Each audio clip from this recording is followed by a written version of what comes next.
ان اللہ ملائکۃ صلو علی النبی ایھا الذین آمنوا صلوا علیہ وسلموا تسلیما اللهم صل علی سیدنا مولانا محمد وعلی آل سیدنا مولانا محمد بارک وسلم والصلاۃ والسلام علیک یا رسول اللہ۔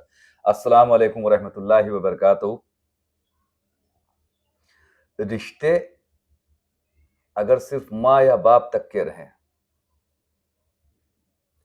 رشتے صرف ماں اور باپ تک کے ہی رہیں یا بھائی اور بہنوں تک کے رہیں، تو رشتوں کی جو وہ بنیاد ہوتی ہے وہ دھیرے دھیرے دھیرے دھیرے آنے والی نسلوں میں سب ختم ہو جاتی ہے، کیونکہ محبت صرف اگر سگے بھائی اور سگی بہنوں میں رہے اور صرف ماں باپ تک کے رہے، اس کے بعد دھیرے دھیرے کم ہو جائے تو محبت نہیں رہتی، وہ محبت ختم ہو جاتی ہے، وہ محبت ختم ہو جاتی ہے۔ اور اگر محبت ماں باپ سے بھی رہے اور سگے بھائیوں میں بھی رہے، پھر بہنوں میں بھی رہے، اولادوں میں بھی ان کی رہے اور ان کی بھی اولادوں میں رہے، یہ محبت اگر کسی خاندان میں پائی جا سکتی ہے تو وہ خاندان رسول اللہ ہے، اور یہ تربیت اگر کوئی دے سکتا ہے تو وہ حضور فاطمۃ الزہرا علیہ السلام، جو کربلا کی جنگ میں کل اہل بیت اکٹھا تھے، محبت تھی، ایک دوسرے کے لیے سب کچھ کر گزرنے کیا جو مادہ تھا، وہ تربیت حضور فاطمۃ الزہرا علیہ السلام کی تھی،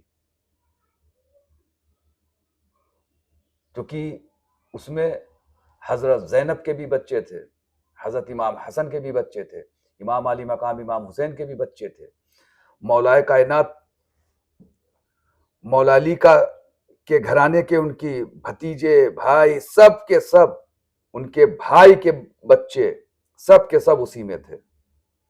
تو یہ جو تربیت تھی، یہ تربیت حضور فاطمۃ الزہرا علیہ السلام کی تھی۔ خیر، بڑھتے ہیں، اور ایک ایسا نام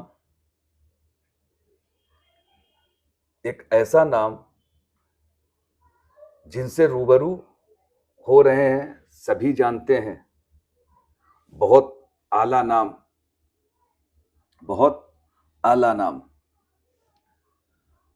اس نام کی خاصیت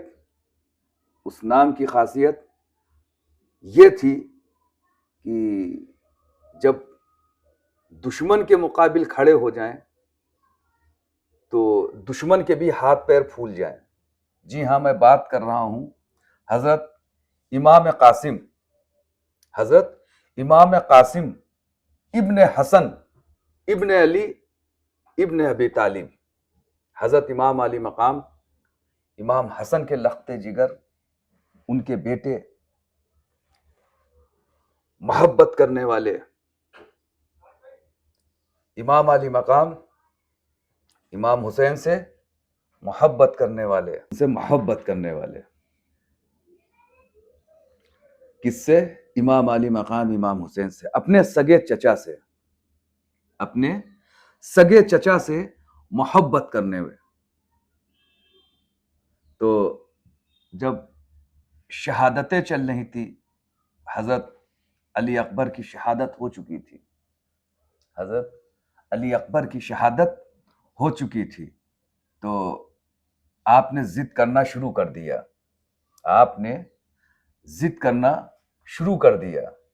کہ ہم جنگ میں جانا چاہتے ہیں، لیکن امام علی مقام امام حسین علیہ السلام ٹالتے رہے، بہت ٹالا آپ نے، بہت سمجھایا حضرت قاسم کو، اور کہیں کہیں پر یہ بھی ملتا ہے کہ حضرت امام علی مقام امام حسین کی بیٹی کا نکاح آپ سے تھا،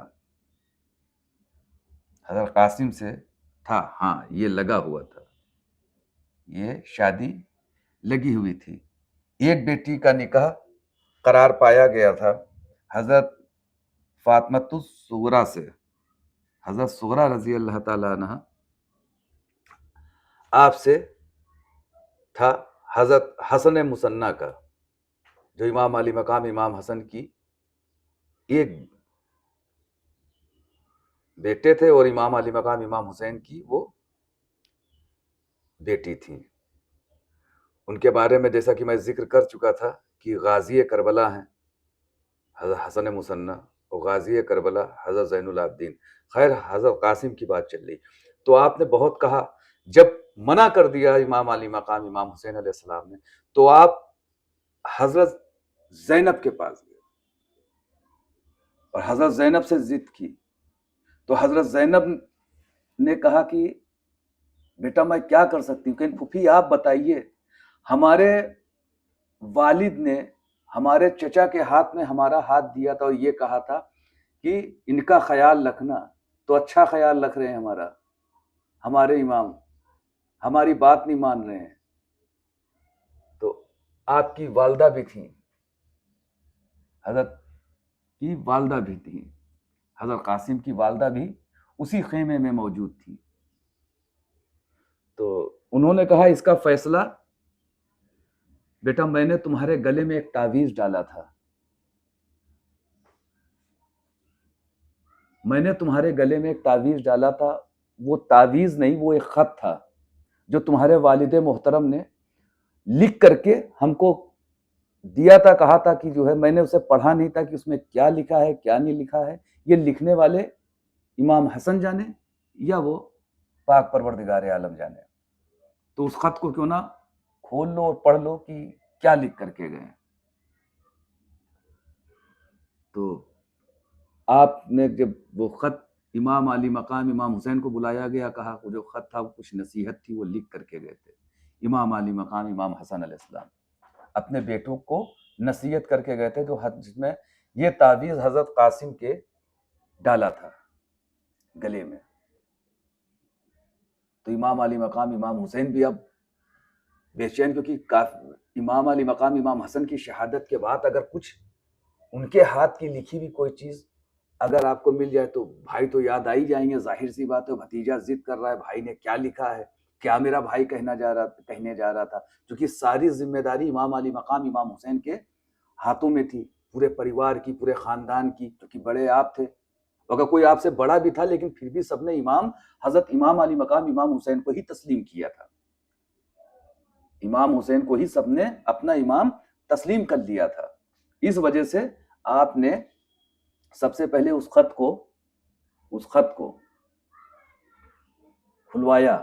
جب اس خط کو کھلوایا گیا تو اس خط کو جب پڑھا حضرت امام علی مقام امام حسین نے، تو اس میں لکھا ہوا تھا کہ میرے بیٹے قاسم، تمہاری زندگی میں کبھی کوئی وقت اگر ایسا آئے تو دیکھنا کہ جب تمہارا چچا اکیلا ہو اور ہر طرف سے گھر جائے، کیونکہ ایک وقت ایسا آئے گا، میں اس بات کو جانتا ہوں، ایک وقت ایسا آئے گا جب میرا بھائی بہت زیادہ پریشان ہو اور ہر طرف سے گھر جائے اور اس کے ساتھ یا اس کے سامنے کوئی نہ ہو، تب تم اس کے لیے اپنی جان نچھاور کر دینا. تم یہ اپنے باقی بھائیوں سے بھی تم عہد لے لینا. جب یہ خط کھولنا تو عہد لے لینا. یہ خط آپ پڑھ رہے تھے امام علی مقام امام حسین علیہ السلام، اور حضرت قاسم خوشی سے اچھل پڑے.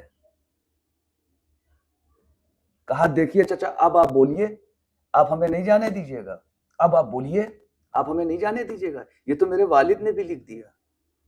تب امام علی مقام امام حسین علیہ السلام نے حضرت قاسم کو پکڑ کے گلے سے اتنی زور سے چپٹایا ہے اور اتنا روئے، کہا میرے بھائی کو میری آخر تک کے یہ پتا تھا کہ جب میں کبھی پریشان ہوں تو اپنے بچوں کو آگے کر دیا.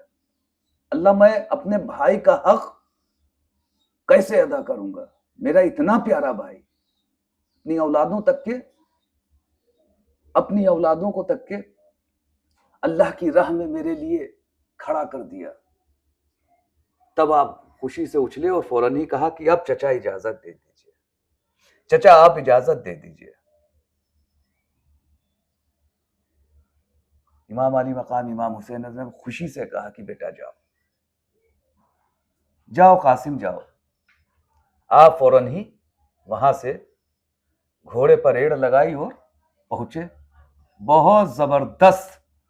اب آپ کی خاصیت یہ تھی کہ للکارنے کی تو سب کی ادا تھی۔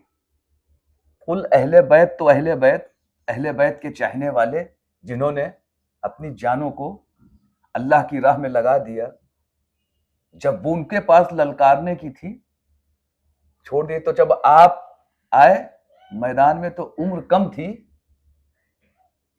تو پھر للکارا، آپ نے للکارا کہ بھیجو جو قابل ہے اسے بھیج دو، عبید اللہ بن زیاد جو قابل ہے اسے بھیج دو۔ تو ایک کوفہ کا ارزد نام تھا اس کا، ارزد کر کے ایک نالائق تھا، اور کوفہ کا بڑا زبردست پہلوان تھا، بہت بڑا پہلوان تھا، مطلب اس کے سامنے کوئی ٹک نہیں سکتا تھا۔ تو اس نے کہا کہ تمہارے سائز کا کوئی سپاہی ہمارے پاس ہے نہیں۔ تب عمر سعد نے کہا خاموش رہنا۔ اچھا، اس بات کو تسلیم یزیدی بھی کرتے تھے، کہنے خاموش رہنا، تمہیں پتہ نہیں یہ بیٹا کس کا ہے اور پوتا کس کا ہے۔ یہ بیٹا کس کا ہے اور پوتا کس کا ہے؟ بیٹا اس کا ہے جس نے اسلام کی سب سے بڑی صلح کرا دی خون بچانے کے لیے، اور پوتا اس کا ہے جس نے ایک ہاتھ سے خیبر کو اکھاڑ کے پھینکا۔ یہ ان علی کا پوتا ہے۔ تم کو اگر لڑنا ہے تو لڑو، تنقیدیں مت کرو۔ جب یہ الفاظ کہے تب یہ خاموش ہوا۔ تو ارزد نے کہا ٹھیک ہے، میں اپنے ایک بیٹے کو بھیج رہا ہوں۔ تو اپنا ایک بیٹا بھیجا، وہ بھی اسی کی طریقے سے پہلوان تھا، تو وہ آیا، اس کو جہنم واصل کر دیا۔ پھر دوسرے بیٹے کو بھیجا، اس سے زبردست تھا، اس کو بھی جہنم واصل کر دیا۔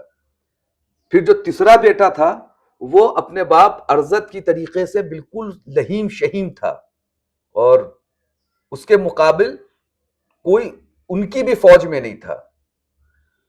وہ آیا تو ایک وار میں تلوار سے اسے بھی غارت کر دیا۔ حضرت قاسم نے اسے بھی غارت کر دیا، تب اس کے اندر بھی جلال آ گیا، ارزد کے اندر جلال آ گیا۔ کہنے لگا یار میرے 3 بیٹے شہید ہو گئے، میرے 3 بیٹوں کو قتل کر دیا اس علی کے پوتے نے، میں بدلہ لوں گا، میں جاؤں گا اور میں بدلہ لوں گا۔ تو عمر سعد نے کہا جاؤ، تم چلے جاؤ، لڑ لو، بڑی تنقیدیں کر رہے تھے، لڑو جا کر کے۔ تو یہ پہنچا لڑنے کے لیے، تو آپ گھوڑے کے اوپر بیٹھے تھے، تو کہا ہوشیار قاسم ابن حسن، آ گیا ہوں میں، اپنے وقت کو گن لو۔ کہا میں تجھ سے کیا لڑوں؟ حضرت قاسم ابن حسن علیہ السلام فرماتے میں تیرے جیسے اناڑی سے کیا لڑوں جسے گھوڑے کی زرابیں تگے باندھنے نہیں آتی۔ اس نے جیسے ہی جھکا ہے، جیسے زرابیں دیکھی ویسے سر سڑاک سے مارا، سر کٹ گیا، اور مسکراتے رہے، کھڑے رہے۔ کہ عمر سعد اور کوئی ہے؟ کہا عمر سعد اور کوئی ہے؟ تو کہا گھیرو۔ جب گھیرنے کی کوشش کی آپ کو حضرت قاسم کو، تو حضرت قاسم نے بائیں طرف سے جب گھوڑا نکالا ہے بائیں طرف سے، تو داہنے طرف جب لے کر کے آئے تو جتنے لوگ بھی تھے ان سب کو قتل کر دیا، سب کے سب جہنم واصل ہو گئے۔ پھر کوئی بڑھے نہیں لڑنے کے لیے۔ اور جب زیادہ ان کے اوپر قتل غارت ہونے لگی تو امام علی مقام امام حسین کی طرف دیکھا، تو امام علی مقام امام حسین کہہ رہے تھے، پھر اچانک یاد آتا ہے کہ یار میرے کو تو شہید ہونا ہے۔ پھر یاد آتا ہے، کہتے ارے میرا تو وعدہ کچھ اور تھا، میرے تو بھائی شہید ہو گئے، ہمارے تو چاہنے والے شہید ہو گئے اسی کربلا میں کیوں پیچھے رہوں؟ مجھے بھی تو شہید ہونا ہے۔ لیکن شہید ہونے سے پہلے ان کو جتنا، کیونکہ اب شہید ہونے کے معنی یہ ہے کہ اندر گھسنا ہے، تو جس حصے میں گھسے تھے آپ، جس حصے سے حضرت قاسم گھسے تھے، اس حصے کے اوپر کوئی سپاہی نہیں بچا تھا. جس حصے سے بھیڑ میں لشکر میں آپ گھسے تھے، اس حصے کے اوپر کوئی سپاہی بچا ہی نہیں تھا. سب ایک طرف سے صاف ہوتے چلے گئے. تب جو ہے آپ کے اوپر تیر چلانا شروع کر دیا. ارزد کا کوئی بھائی تھا، ازد نام تھا شاید اس کا، یا کچھ نام تھا، اس نے تیر چلائے ہیں. اس کی ٹکڑی کے جو وہ سپہ سالار تھا، تو اس نے تیر چلوائے ہیں. دور سے کہا دور سے رہ کے لڑو، قریب جاؤ گے تو جیت نہیں پاؤ گے. پتا تھا مولا علی کے پوتے کے بارے میں پتا تھا کہ جب آدمی کا لیول اونچا ہوتا ہے نا، لیول جب اونچا ہوتا ہے تو کسی کی اوقات نہیں ہوتی ہے کہ اس سے سامنے بات کر سکے. یاد رکھیے گا. تو حضرت قاسم کا لیول بڑا اونچا، بڑا اعلیٰ تھا. ان کے لشکر میں کسی کی اوقات نہیں تھی کہ بات کر لیتے ان سے. تو دوبارہ پھر جب تیر چلائے ہیں تو چاروں طرف سے جب اس کی ٹکڑی نے تیر چلائے ہیں تو آپ کے 4-5 تیر پیٹھ کے اوپر لگے. جب لگے تو آپ گھائل ہو گئے، اب گھوڑے سے نیچے گر گئے. آپ گھوڑے سے نیچے گر گئے. جب نیچے گر گئے ہیں، اس کے باوجود ان لوگوں نے سب ایک ساتھ مل کے حملہ کیا. خود تو ڈھال نما چیز تھی، تختی نما چیز تھی، اس کو آگے پکڑے تھے اور فوراً ہی اپنا حملہ کرتے تھے اور ان کے حملے کو روکتے تھے. اس کے باوجود کئی لوگوں کو جہنم پہنچا دیا. پھر جب اتنے وار، اتنے حملے برداشت کرنے کے بعد جب قوت جسم نہیں بچی، تب آپ شہید ہو گئے. تب آپ شہید ہو گئے. اور شہید ہونے جب آخری وقت چل رہا تھا، تب حضرت امام علی مقام امام حسن، امام علی مقام امام حسین، معاف کریے گا، امام حسن کہہ رہے امام حسین، اور حضرت امام عباس علیہ السلام، آپ دونوں گئے ہیں. اور اس گھوڑے پر جب دہاڑا ہے تو یہ لوگ بھاگے. تو جب آپ کے جسم کو اٹھا کر کے لے کر کے آئے ہیں تو آپ نے کہا، یہ میرے امام چچا نہیں کہا. چچا نہیں کہا، وہاں پر چچا کا رشتہ نہیں تھا. رشتہ بڑا امام کا تھا، چچا کا رشتہ نہیں تھا بڑا. تو چچا نہیں کہا. کیا ہے میرے امام؟ آخری وقت تھا کہ کیا اب میں اپنے والد کو منہ دکھا سکتا ہوں؟ کیا اب میں اپنے والد کو منہ دکھا سکتا ہوں؟ تو امام علی مقام امام حسین بولے کہ یہ میرے قاسم، میرے بیٹے، تم والد تو والد، تم ہمارے نانا رسول اللہ صلی اللہ علیہ وسلم کو بھی منہ دکھا سکتے. تم نے وہ کیا کہ تم رسول اللہ صلی اللہ علیہ وسلم کو بھی منہ دکھا سکتے ہو. تو یہ حضرت قاسم رہے. خیر، آپ کو ویڈیو کیسا لگا؟ جیسا بھی لگا ہو تو آپ کمنٹ میں ضرور بتائیے گا، اور اسی طریقے سے انشاءاللہ آگے ویڈیو آتے رہیں گے. آج کے لیے اتنا ہے. السلام علیکم ورحمۃ اللہ وبرکاتہ.